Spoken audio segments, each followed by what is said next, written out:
vaccine is highly effective, meaning that it can help prevent COVID-19 in at least the majority of vaccinated people. This team will help get at the last 100 million COVID-19 vaccine, at least 100 million COVID vaccine shots into the arms of the American people in the first 100 days.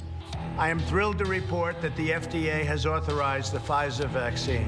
Care workers and first responders to be first in line. This will quickly and dramatically reduce deaths and hospitalizations. God bless you, God bless the United States of America, and God bless the world. Thank you.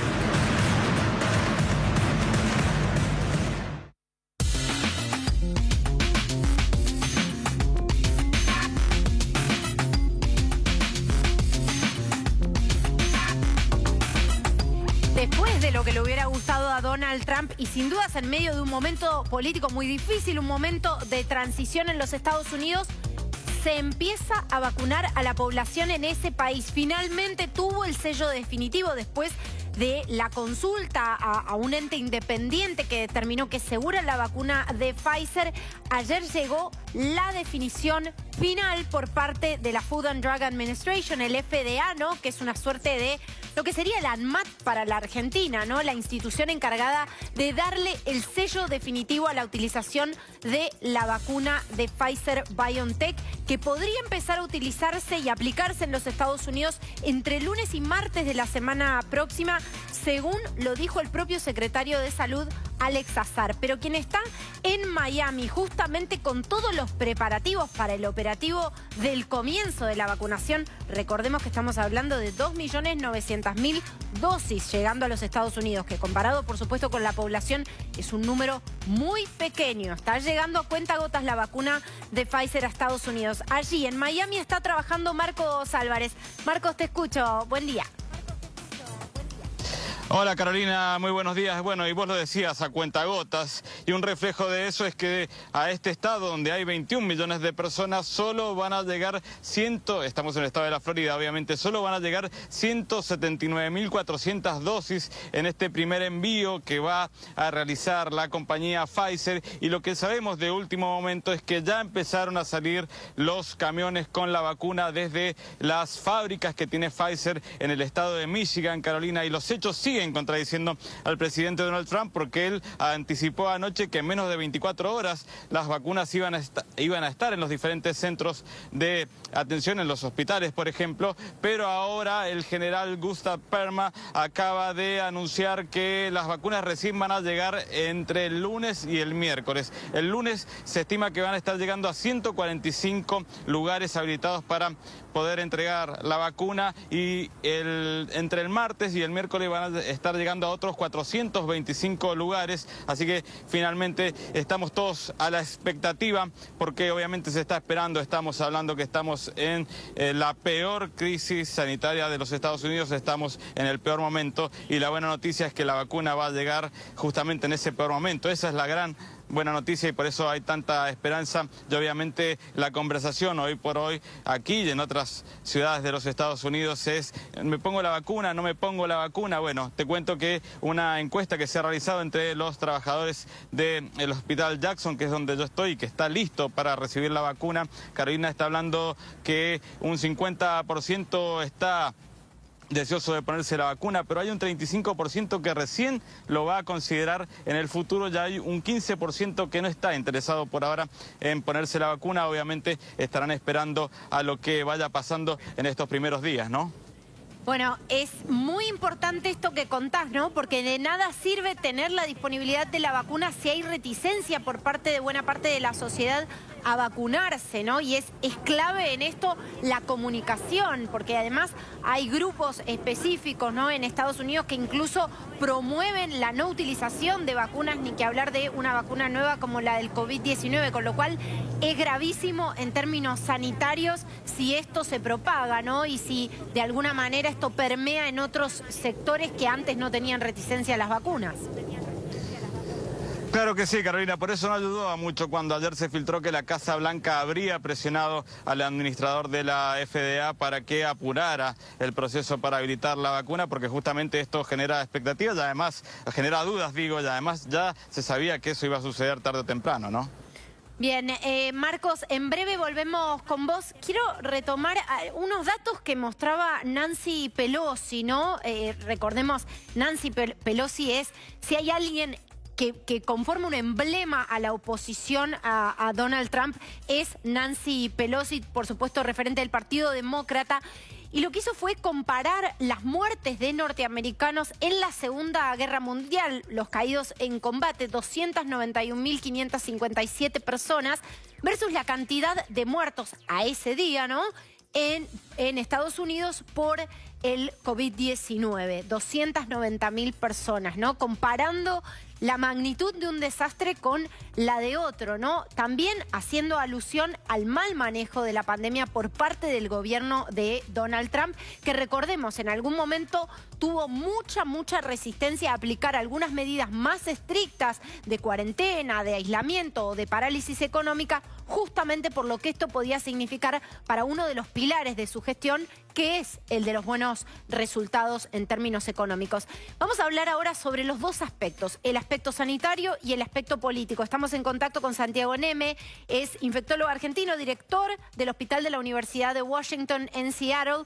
y luego vamos a hablar con Isabela Alcañiz, politóloga de la Universidad de Maryland, pero arranco por Santiago y por esto que tiene que ver con el aspecto sanitario y el desafío también de comunicar muy bien a la población la importancia de vacunarse, la importancia de mantener los cuidados también frente a una situación de rebrote muy seria, ¿no? Hola, ¿qué tal? Muchísimas gracias. Como ustedes dicen, estamos en un momento muy complicado acá en Estados Unidos con casi 16 millones de casos y más de 290.000 muertos. Pero también es un momento muy emocionante tener la vacuna. Nosotros en nuestro hospital la vamos a recibir el lunes y ya tenemos gente haciendo citas para la vacuna, así que estamos muy contentos con esas noticias.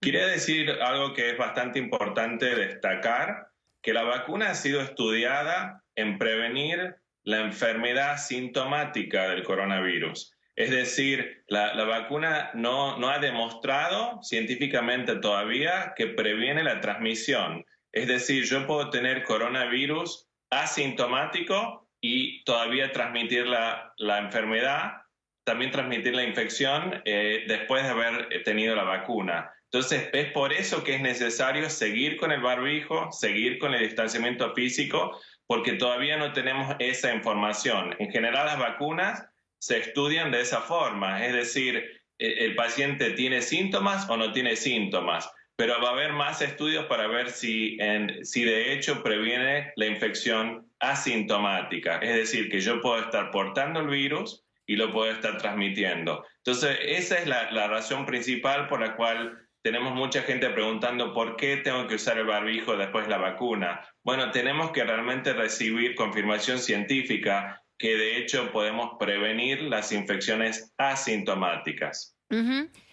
Bueno, es muy importante este detalle técnico que estás dando, Santiago, porque además esto implica, sin ir más lejos, que los cuidados, que la vacuna no termina con la pandemia, o al menos con las medidas de sumo y estricto cuidado que hay que tener en el contexto de la pandemia. Muy importante este dato que nos das. Te pido que te quedes en contacto con nosotros. Vamos a sumar ahora a Isabela Alcañiz, es politóloga de la Universidad de Maryland. Isabela, muchas gracias por esta comunicación con TN Internacional. Gracias. Bueno, a ver, hay un aspecto muy político detrás de esto, ¿no? Vemos a Donald Trump todavía subido al ring sobre el final de su mandato y habiendo ya perdido la elección, todavía subido al ring y presionando sobre el minuto final al líder de la FDA, digamos, de la máxima institución encargada de aprobar esto. ¿Por qué?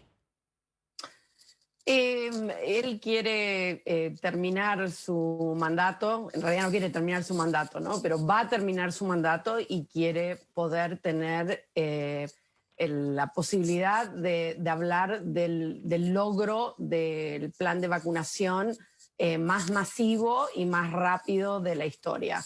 En parte tal vez esté preparando una futura carrera política, pero además, bueno, tiene invertido un poco su reputación en que esto salga. Y por último, es su estilo de gobierno, ¿no? Digamos, apretar a los funcionarios para que hagan lo que él quiera.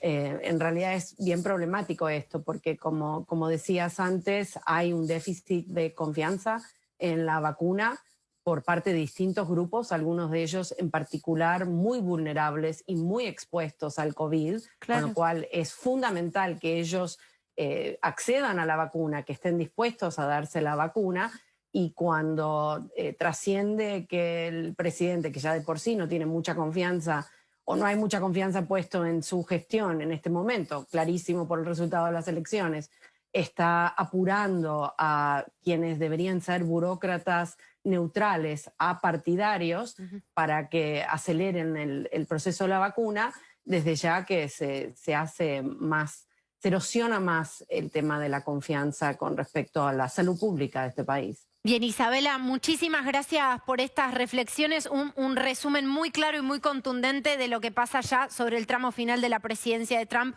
con una bandera clave, ¿no? Que la hubiera querido tener antes, pero llegó en este momento. Muchas gracias, Isabela. Bien, Santiago, una pregunta final que tiene que ver un poco con la estrategia de vacunación. Entiendo que primero serán, por supuesto, los trabajadores de la salud en situación de más exposición, y también van a ser los adultos mayores en geriátricos, en casas para, digamos, que albergan a gente sobre el tramo final. Ahora, te pregunto, ¿es esta una estrategia satisfactoria o habría que salir a buscar más activamente a aquellos que están en posición más vulnerable o de mayor exposición ya por fuera del sistema sanitario? Sí, muchas gracias. Quería aclarar una cuestión. El tema de la aprobación de la vacuna ha sido después de un foro público de más de 9 horas con científicos de gran autoridad en Estados Unidos. Sí. Así que tengo total confianza de que la vacuna es segura y que ha sido evaluada correctamente.